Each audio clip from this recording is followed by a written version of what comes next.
Hello and welcome to today's office hours presentations. This is Paul Hoyt. Our office hours presentation is a relaxed informal mentoring program that we do almost every Monday at noon Pacific time. All of the recordings, slides, and exercises are archived in the members area of our website, and these recordings are available, at least for now, on my YouTube channel at youtube.com/user/Paul Hoyt. The reason we do these office hours presentations is that we know that being a successful small business owner can be a great experience, but we also know that it's tough. You really do need education, training, tools, and teamwork to be successful. And we want you to get to know us, because when you get to know us, you'll know that first and most importantly, we care about you. We want you to be successful in every area of life, whatever that means to you.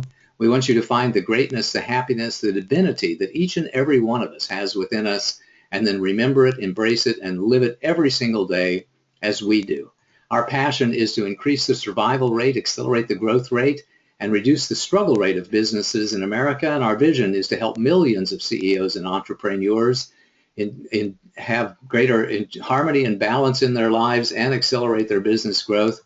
If you find these office hours presentations valuable to you, please pass the word, because we are doing everything we can to help entrepreneurs just like you enjoy greater success in their lives and in their business. Our office hours agenda is an in-depth discussion of a business success principle. Then we offer some closing remarks, special offers, and invitations for following week's sessions. And then we go into open Q&A and coaching. So as we're going through today's presentation, if you think of a question, please jot it down. If you think of a comment, please make note of it, and then type it into the GoToWebinar panel or raise your hand in some way so that we can talk about the things that you want to talk about, and we can answer the questions that you have.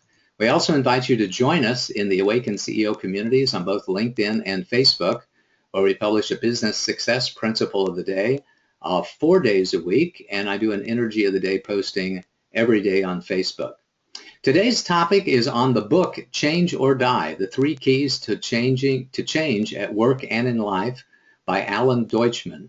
This is a fantastic book that was recommended to me by one of my clients that I really enjoyed and I think had some incredibly valuable information. I know that all of you listening to this presentation today are going to get some really great insights that you're going to be able to apply in your business and your life to help you and other people that you know move past some of the blocks that we all experience from time to time. As always, I try to relate the subject matter of the day to one or more of the key performance areas, and this is about leadership. It's about leading yourself, and it's about leading other people at your business. We also relate the subject matter of the day to one or more of the levels of performance that we defined in the Awaken CEO system, and this is about all 3, as you'll see as I relate the subject matter and the advice that comes out of the book Change or Die to all of these different levels of performance, your mindset, your methods, and your momentum. And today we're going to talk about the author a little bit. We'll talk about the problem that he sees. We'll talk about what doesn't work, the 3 keys to change, or what really does work to help people move past the blocks that they have towards changing in ways that they really have to change. And we'll talk about applying those keys to your business and sum it all up for the bottom line. First, let's talk about how to change from the Awaken CEO system perspective.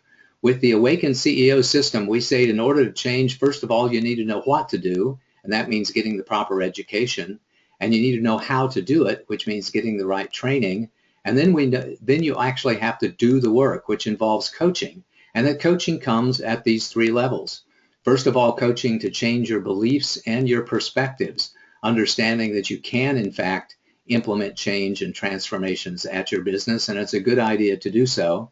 Then getting your methods in place, your plans, your processes, and your procedures, and then taking action repeatedly over time in order to build up momentum at your business. Let's talk about the author, Alan Deutschman, of this great work. Alan is a fairly well-known correspondent for many different magazines, for Fast Company magazine, Vanity Fair, GQ, and other magazines. He wrote a book called How Steve Jobs Changed Our World in 2011. Change or Die, the book that we're going to talk about today, came out in 2009, as did another book called Walk the Walk, or Walk the Talk, I think the name of it actually is. and The Second Coming of Steve Jobs that he put out in 2001 about his return to Apple. And he wrote another book called Fortune Cookies in 1993. So he is a well-accomplished author, and he did a fantastic job on this book. In this book, the first thing we talk about is the problem itself. So here's a question I invite you to consider for yourself. How many people, when faced with life-changing behaviors or life-threatening behaviors, actually change? How many people, when they're faced with something that they really need to do, because if they don't make a change in their life, they're going to die, what percentage of them you think actually make a change? Well, the answer is 10%. 10%. Only 10% of people who are faced with a life-threatening illness, a life-threatening behavior of some kind, actually change their ways in order to overcome that and eliminate that threat in their life. And here's some examples for you. 80% of all medical costs are related to controllable behaviors such as smoking, drinking, poor diet, poor exercise or no exercise at all, or too much stress in life. 80% of all medical costs are related to those crazy choices that people make. But 90% of the people who even have coronary artery grafts don't change their lifestyle. Only 3% of people who are morbidly obese will lose a significant amount of weight and keep it off for 5 years. 67% of people who are released from prison return within 3 years, and most of them are felons. And 70 to 90% of people treated for alcoholism relapse within a year. So the challenge is universal across all different types of behaviors, medical behaviors and prison behaviors, and even things like diet and addictions. And it's universal that we as human beings will get blocks that we just find it extremely difficult to overcome. Fortunately, there are solutions that he talks about a lot in the book, Change or Die. Dr. Dean Ornish at the University of California at San Francisco developed a program for heart patients that has a 77% success rate. In other words, a program that when people go through the program, instead of having a 90% failure rate, he has a 77% success rate in people changing their lifestyle to avoid heart surgery. The Delancey Street place for recovering convicts has been achieving a 70% success rate for the past 38 years. Delancey Street is also famous in San Francisco from taking that 67 to 70% recidivism rate and turning that into a 70% success rate for the last 38 years. Toyota took over a failed General Motors plant and dramatically improved morale and quality with the same workers and the same equipment. So there are some examples out there that the author quotes a tremendous amount during the book, and he makes some generalities or understands what the common issues are, the common techniques amongst these very successful programs, and offers those in the book itself. So here's what doesn't work when somebody gets stuck on something, and those are the facts, fear, and force.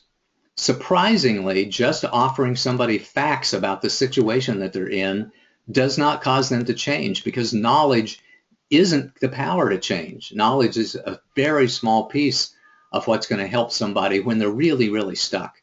The truth really doesn't set us free when we have a huge block, because we just ignore and deny the facts that challenge us, and we just seek facts that support us, or we just make stuff up. Confirmation bias is a huge challenge when it comes to setting ourselves free from blocks. Fear, unfortunately, also doesn't help us whenever we have huge blocks, because people become numb to it, or worse, the fear becomes addictive. That's one of the most interesting things about fear, is that fear feels a lot like excitement. And people go to horror movies, we ride roller coasters, we do all kinds of things so we can have that adrenaline rush associated with fear.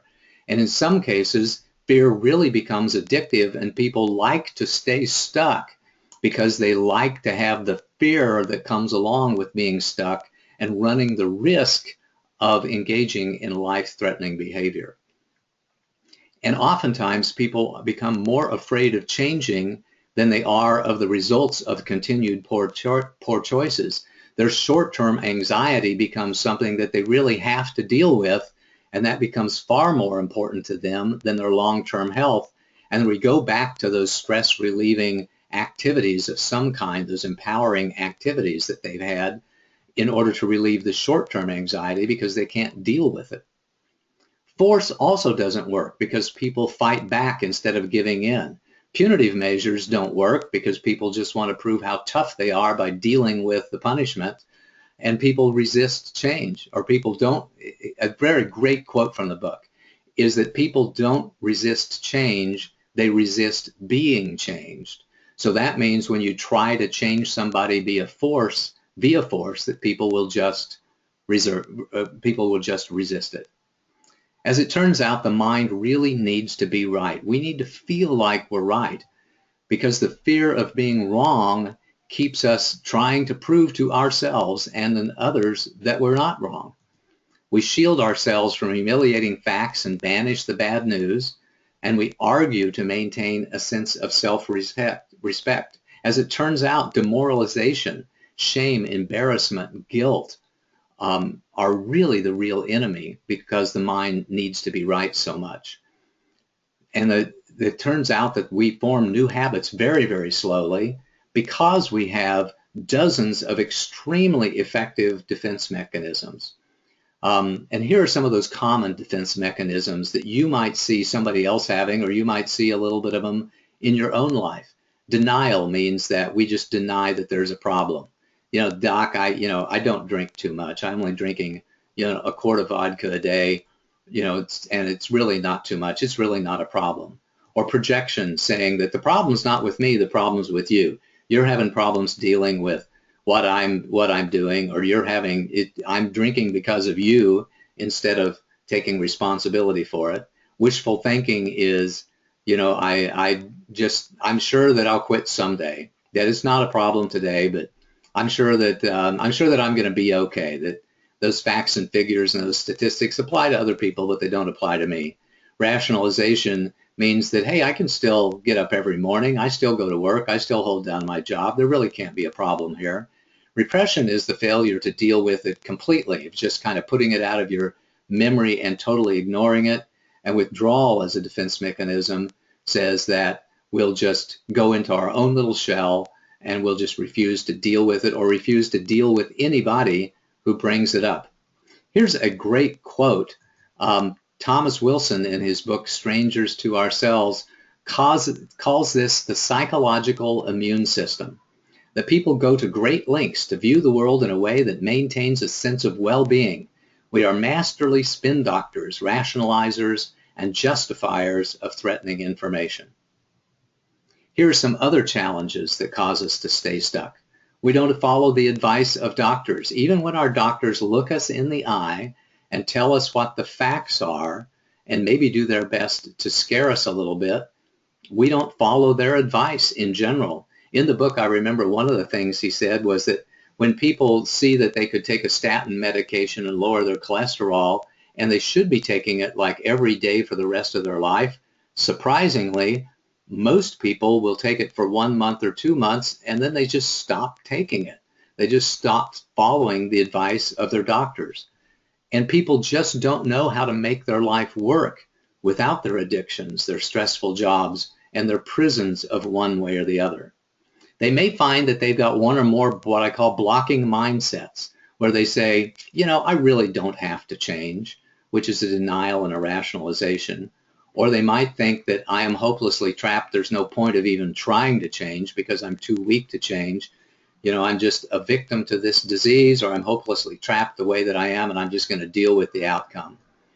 They may think that they have to do it alone, that they're too embarrassed, or they think that they can't find anybody to support them. Or they may think that they have to fix it all at once, and the thought of undergoing major change and dramatic change all at once really bugs them. Or they may think as we've talked about many times, that change is shameful, that I would be too embarrassed to admit that I was wrong. I would feel very, very guilty if I had to admit to anybody that I had made a wrong choice. No, it's not a problem, or the problem is somebody else's problem. A lot of different ways in which the mind will try to resist the humility that comes from admitting that we have made a mistake or admitting that we have done something that was shameful or embarrassing. So here's what does work. Here are, from the case studies that he had found and in his book, the three things, the three keys to change that really will work if you find yourself to be stuck in some way, or if somebody that you know is stuck in some way. First of all, relate. Second, repeat. And third, reframe. Let's talk about each one of those. First of all is relate. The most important thing that you can do is to form a new emotional relationship with a person or with a community that inspires and sustains hope. This community, this person, needs to be one that helps make you believe that you can change and expects that you will change. And by the way, that's one of the most powerful suggestions in this entire book, is getting yourself into an emotional relationship with someone who expects you to succeed. It is incredibly important so that we can borrow their willpower and have their caring and firm support. And that's a key too. The support has to be caring and the support has to be firm in order for us to believe it. They have to have willpower in order for us to leverage their willpower and borrow their willpower. The relationship that we have for people who will inspire us to be hopeful, who will believe for us and with us that we can change, and who will expect us to change and hold us accountable to those expectations, is critical to being able to change. Then we repeat things. With your new support team, we learn, practice, and master new behaviors. We gradually replace old habits with new ones, one little step at a time. We take action, we engage in an empowering behavior, and then we repeat it time after time after time in order for us to develop a new habit. And when we do that over time, it allows us to reframe. With our new support team, we learn new ways about thinking about our situation and about our life. We learn ways to change our story, and everyone has one.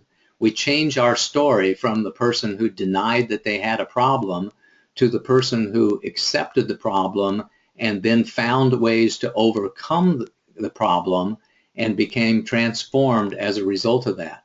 Really important for you to change your internal story. We can also, by the way, apply this to business. And of course, this is a business-related conversation. And the way that we apply these principles in business is to understand that people resist change because they don't want to be seen as being weak. And people resist change because they don't want to look like an idiot. So we have to give them ways to feel good about themselves, and we have to give them ways to make them feel safe. I call this the law of protection. And the law of protection simply says this, that no matter how illogical, ill-conceived, or ineffective their attitudes and behaviors are, everyone is just trying to protect themselves. They're trying to rescue themselves from their own fear and darkness as best as they possibly can. So when you find somebody in business or in other areas of your life who is engaging in these life-threatening behaviors, or their business life-threatening behaviors, understand that they're just trying to protect themselves in some way, and it's really important for you to relate to them in some way so that they can overcome those business blocks. And there are a lot of blocks that people experience in business.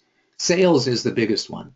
I find people that are just flat resistance to thinking themselves as a sales professional. They're resistant to doing sales call. They're resistant to asking for the order. They're resistant to helping people overcome objections that they might have. They're resistant to becoming a really great sales professional, and that can destroy their business because we have to sell things in order to enjoy revenue in our business.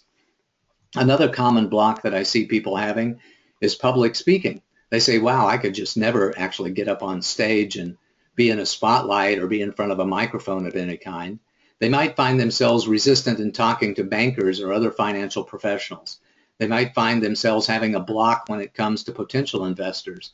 I'm working with several clients right now that just for whatever reason, they have a really hard time talking to potential investors. They may have a hard time or a block against negotiating and managing large contracts, or against hiring and managing employees, or having conversations about business taxes and licenses.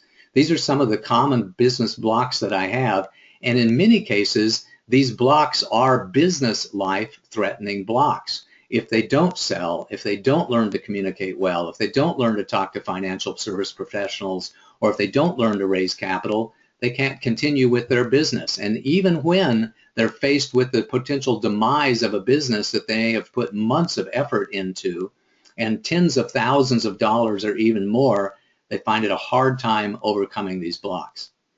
So we take the same approach that we do in personal life into helping people overcome blocks in their business. We teach them to relate. The first thing and most important thing is to get a coach. Get somebody on your emotional support team who can give you hope, who believes in you, and expects you to succeed. One of the greatest questions that you can ask your coach is, do you expect me to succeed? Because you want to surround yourself with people who believe in you. You want to surround yourself with people who expect you to succeed so that you can borrow their willpower. It's also important for you to join a community so that you've got an increased sense of social proof and acceptance. So if you find yourself having one or more of those business blocks, then the most important thing that you can possibly do is to get somebody who can help you have hope for yourself, who believes in you and expects you to succeed. Then we repeat things. We take a little step. We develop a little bit of a habit with repetition, time after time after time, and we celebrate the small wins in business. And then that allows us to reframe ourselves, allows us to tell a different story to ourselves and to our employees and to our other partners in business. We begin to see ourselves as one who recovered from the block that they had, who rose from the ashes, who learned their lessons, and then we can move forward and help others do the same thing. When we apply these personally, we just practice changing. Because an interesting thing is that our willpower can be strengthened over time. Our change muscles can be strengthened over time. And we can escape our expertise and do something. Oh, here's a way to actually develop those change muscles, is to escape our expertise, which means doing something that we've not normally done before. Learning to dance, taking up a new instrument, taking up a new sport, learning a foreign language are all things that we can do to practice changing, to practice becoming somebody who overcomes resistance, who overcomes our hesitation, and who overcomes our block. Here with the Awakened CEO system, we talk about effecting change with 3 different levels of performance: the mindset, the methods, and the momentum. And here's how those 3 different levels of performance relate to the 3 keys to change that Alan Deutschman set forth in his book, Change or Die. So step number 1 is we need to shift our mindset to a mindset of hope. In order to effect any change at the personal level or in our business level, the first thing we need to do is to see the possibility of change. And for many people, that takes a little shift in the mindset. And then we engage with the method of beginning to get a coach. We find somebody with whom we can relate, somebody who will help us have hope, somebody who believes in us, somebody who expects us to succeed. And once we've accomplished the relationship phase, then we move into repetition. And the methods are little tiny steps repeated over time that allow us to build momentum up in our business and build the momentum up in our business, which allows us to reframe and shift our mindset so that we can have a different story to tell, and so that we can go back and repeat again and again. This 4, 5, and 6 cycle, 4, 5, and 6 cycle is what we mean at the levels of performance in order to shift our mindset, in order to develop new methods, and in order to get ourselves into momentum and establish habits. So here's the bottom line. The bottom line is that change can be very hard, even when your life depends on it. But you can change, and you can help other people's change too, but you have to know how. And this book goes a long way to teaching each and every one of us how to do change when change is really, really hard, how to effect change when change is life-threatening at the personal level or business life-threatening at the business level. In our agenda today, we talked a little bit about the author Alan Deutschman. We talked about the problem and the severity of the problem. We talked about what doesn't work. What doesn't work is facts and fears and force. And we talked about the 3 keys to change, being able to relate, repeat, and reframe. And we talked about applying those keys in our business, and we summed it all up with the bottom line. So here's your homework and your exercise. Get the book and read it, and practice changing. Go do something that you've been resistant to doing, and then make sure that you have a support team and you follow the process. There we have several different related office hours if you want to learn more about the nature of this human experience and how we change and how we implement change at the personal level and at the business level. I encourage you to go listen to these 4 office hours presentations. Number 56 was on a great book called Switch, How to Change When Change is Hard. 65 was on the power of habit. 78 was on psycho-cybernetics, and 91 was on emotional intelligence. I guarantee you that if you'll listen to this presentation again, and if you go listen to those other presentations again, that you can become much more effective in changing your own personal habits and in helping those people in both your personal life and your business life change their habits as well. In just a minute, we're going to go into open Q&A and coaching. We're going to have comments and questions on the topic of the day and then address any other issues that you'd like to talk about. I invite you to tell me what your biggest takeaways are and what insights that you got from this presentation, and tell me what you're going to focus on. Here at the Hoyt Management Group, we have a variety of support services on 3 different levels. On the level of training and education, we teach you how to do things for yourself, and in many cases, we do things for you. We help you create great plans. We help you create financial models. We help you create great sales scripts. We help you overcome the blocks that you might have that are preventing you from thriving in your business. And in some cases, we do it for you with our ongoing COO and CFO services and many of the other things that we do. You can actually throw things over the wall and rely on us getting it done on time with great quality. Our next office hours is going to be on March the 14th. That's 2 weeks away. I'm going to a conference next week, so we're going to skip a week. And the topic is to be determined in a couple of weeks. If you have any ideas about topics that you'd like for me to address, go to paulsurvey.com and fill that out. And then in between now and the time we talk again in 2 weeks, do your homework. I want to remind you that we're having our next quarterly planning workshop on March 19th. This is a free virtual event that we do on Saturday mornings. It takes about 4.5 hours. We're going to talk about critical concepts in business, give you an opportunity to clarify your vision. We'll talk about your status and then help you set forth a plan for the next quarter in your business for Q2. So I encourage you to reserve your seat today. You can do that by contacting us in some way, and many of you get emails when you signed up about joining us for the next live virtual quarterly planning event. This is the last one that's going to be free. This one is free, so we invite you to do it, but from here on out, it's going to be a paid event. So let's jump into our open Q&A and coaching. First, comments and questions on the topic of the day, then any other issues that you may want to discuss. Stephanie, do we have any comments or questions on today's topic? Yes, we do. First question. I'm giggling. Why don't we follow the advice of doctors? Alan addressed that pretty specifically in his book, and he talked about there's a couple of big reasons that we don't follow the advice of our doctors. Number one is that they oftentimes rely on just the facts and maybe even a little bit of fear. And those two things don't work very well when we find ourselves to have a severe block. Most doctors only have, 8 or 10 minutes per patient visit, if that long. So they don't have the chance to really form an emotional bond with their patients, with us, and they don't really have a chance to allow us to see how much they hope in us and how much they believe in us. And frankly, doctors are used to seeing people ignore their advice. So when they're faced with this deal about having 90% of the people who find themselves in life-changing situations, not changing their lifestyle, they honestly don't expect us to succeed.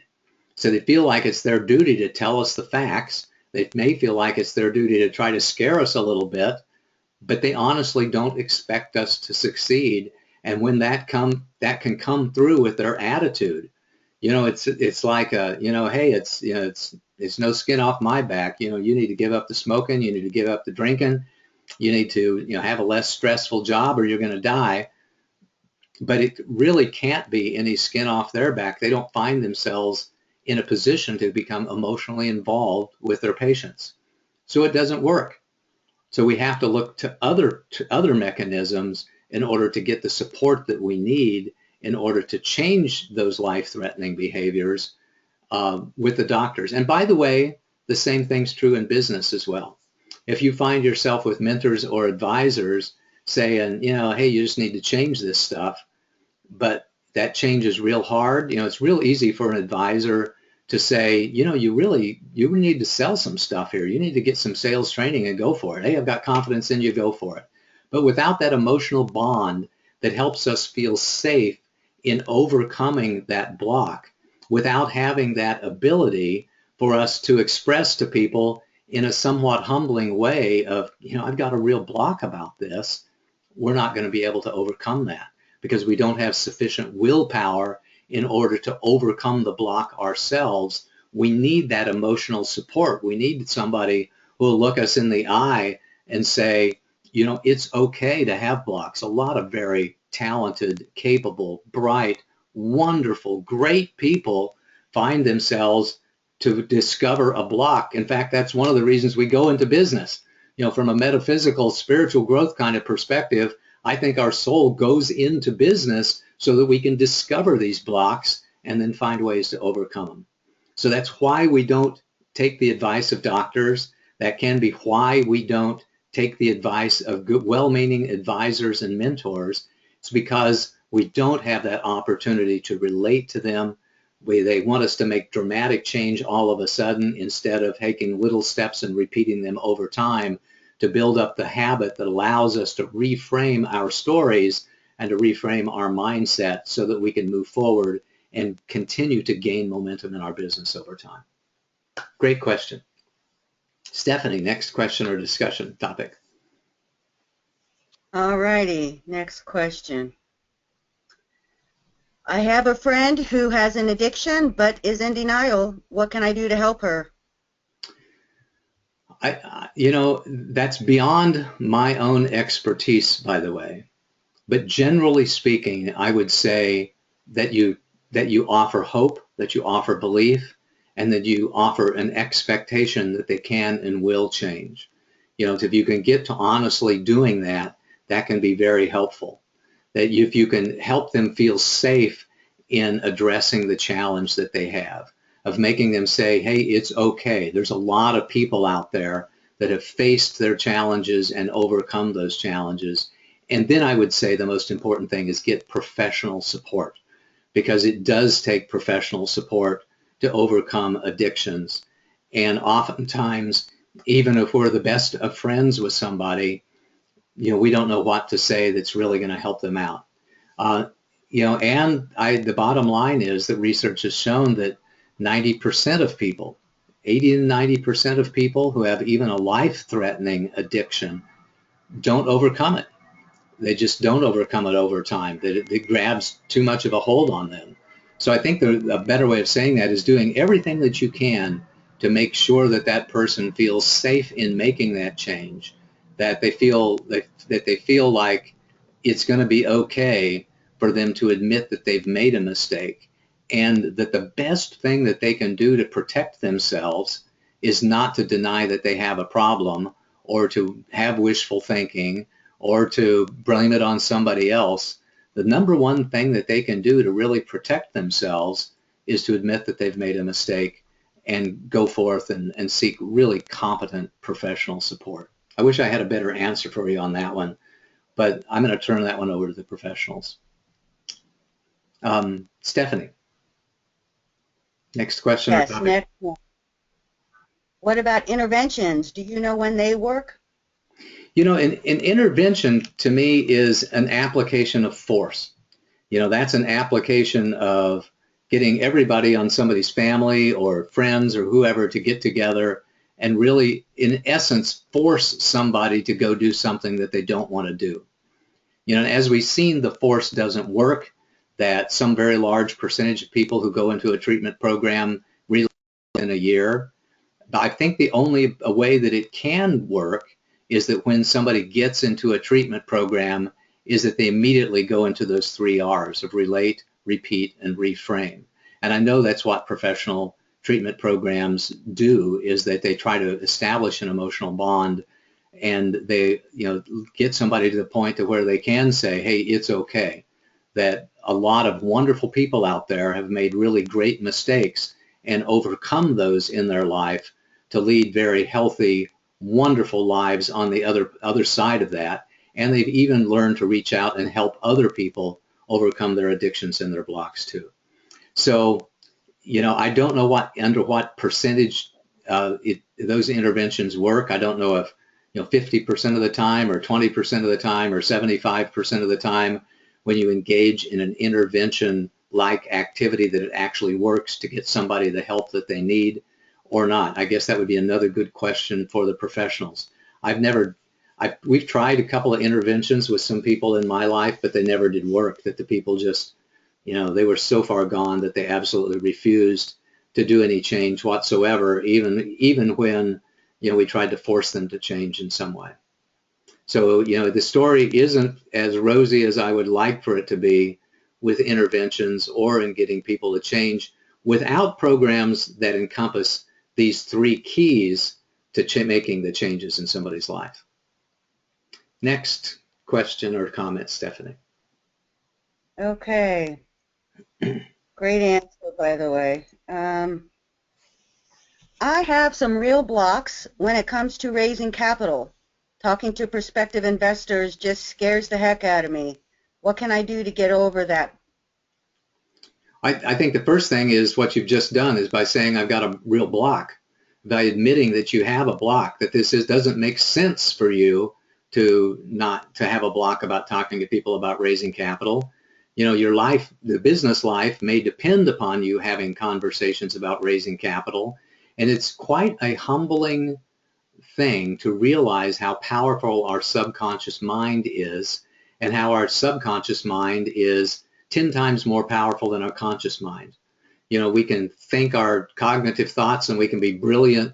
You can be brilliant accountants, engineers, computer programmers, you know, doctors, lawyers, professionals of some kind, and still have a subconscious mind that is a lot more powerful than the conscious mind.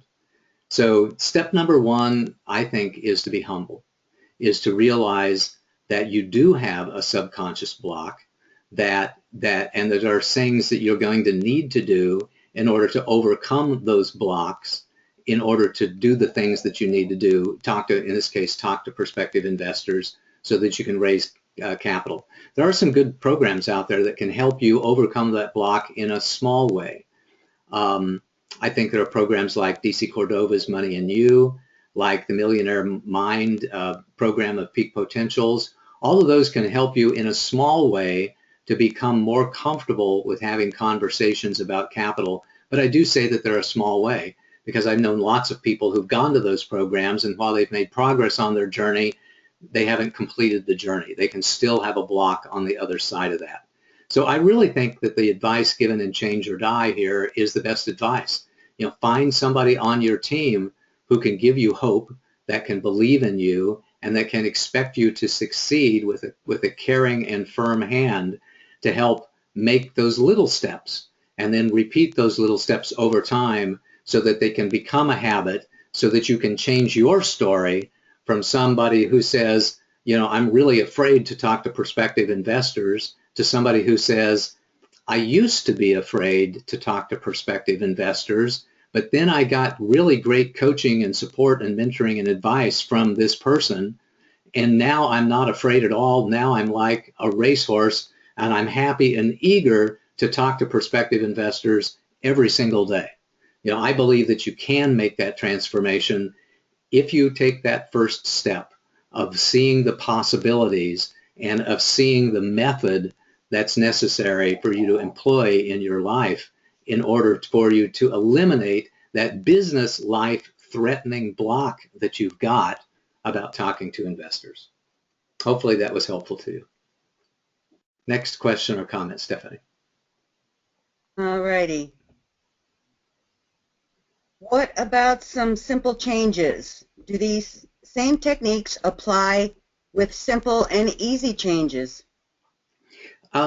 I'd say yes and no. So the yes part is that I think they apply to changes small and large, but the no part is that sometimes they're really not necessary. Let me give you an example here.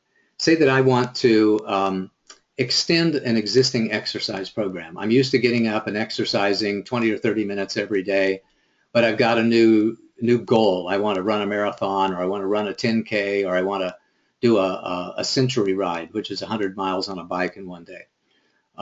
In those particular cases, the change that I have to make is just to expand and extend my training program that I already have in place. And I'm not likely to need a coach to do that. I'm not likely to need somebody who can give me hope or who will believe in me or expects me to succeed, because I'm able to supply those necessary components for myself. So it's when the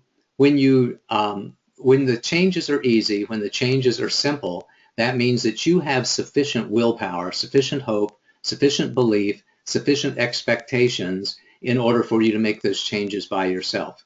When you find that your change is really, really hard for you in some way, when you reach that place to where you have to very humbly accept that you have a subconscious program running that's limiting your success, that's when you need to reach out to other people. But simple changes, easy changes, no, you don't need this program to make that happen. We all do that, by the way, every day. Make those little changes in our life that we can make on our own and transform ourselves and be our own self-help coach.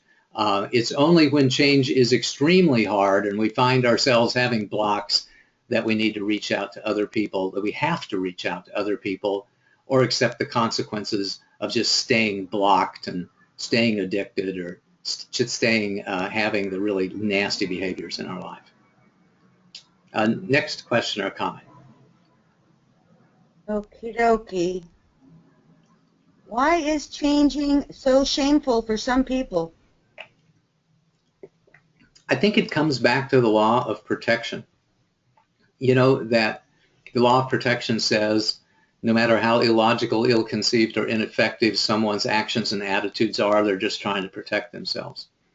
So if change is shameful and people are resistant to it, I think we ask ourselves, how does that help somebody? How do they feel like they're protecting themselves in some way?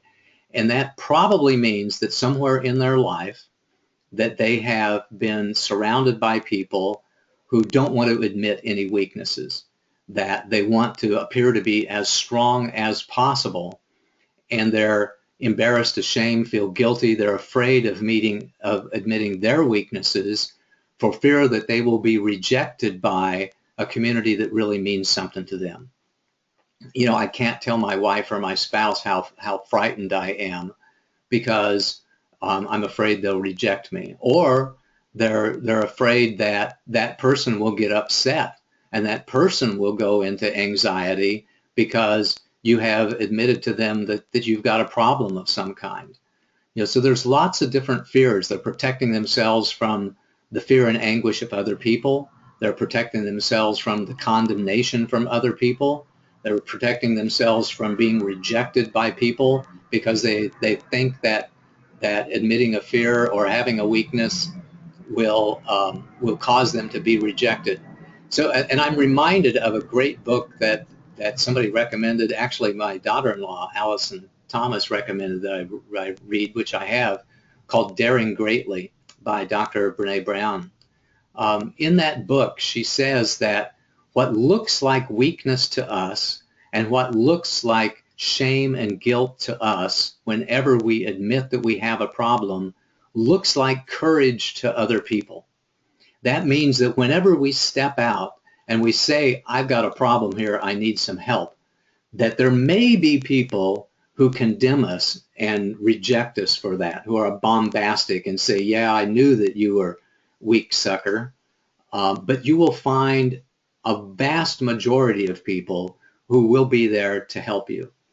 So, my encouragement to you is to reach out with some level of humility and find people in your life that you can express that to, so that you feel safe in doing so. I think that's the biggest reason that people don't admit their weaknesses, that they really have a hard time coming to grips with, I might have a block in my subconscious mind that's killing me, is because they're afraid of being rejected. They're afraid of being condemned. And the best thing that we can do as leaders, the best thing that we can do as powerful people, is to make sure that other people know that, hey, we're still working on ourselves too. I've been working on myself for 50 years. I consciously started working on myself when I was 14 years old. And I'm still working on myself. I've got no doubt at all that with this practice of awakening that I have been honing for the last 10 or 12 or 15 years and working on myself for the last 50 years, that next year at this time, I'm going to be a kinder, wiser, happier, more powerful person than I am today. I am still working on myself.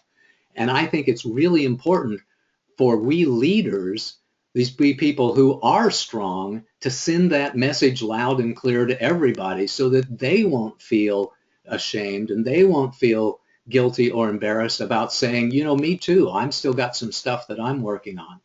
I think that's one of the most precious gifts that we can give to somebody else, is that encouragement to accept the blocks and the challenges that they have and work on them, with the expectation that if you practice this every single day, all you have to do is take a little step every single day and build up momentum and build up these new habits in your life, that you will be able to overcome the largest blocks and obstacles that you can possibly imagine. There's a great quote that, let me see if I can remember this exactly, by Sophia Bush, I think the lady is who said it. She said, it is quite possible to be both a masterpiece and a work in progress at the same time. So we celebrate the ways in which we are a masterpiece in life. And we celebrate the ways in which we are a master in business, while we accept the fact that we are still learning and growing and transforming and changing over time, that we're still a work in progress. And that, I think, is one of the nicest things, the best things that we can possibly do for somebody else, is to remind them of the ways in which they are a masterpiece, so they feel safer and more confident in working on the things that they really need to work on. Next question or comment, Stephanie. Okay, that looks like that's it. I do have one other little comment here from one of our guests. Okay. I was chatting with one of our clients about the carrot and the stick philosophy. When some of us are motivated by going after that carrot that's in front of us, and some of us are motivated by running away from the stick that's chasing us. Does that make sense? It does. And what most people say is that people are far more heavily motivated by fear than they are motivated by the chance of reward. And I think that's true to a point.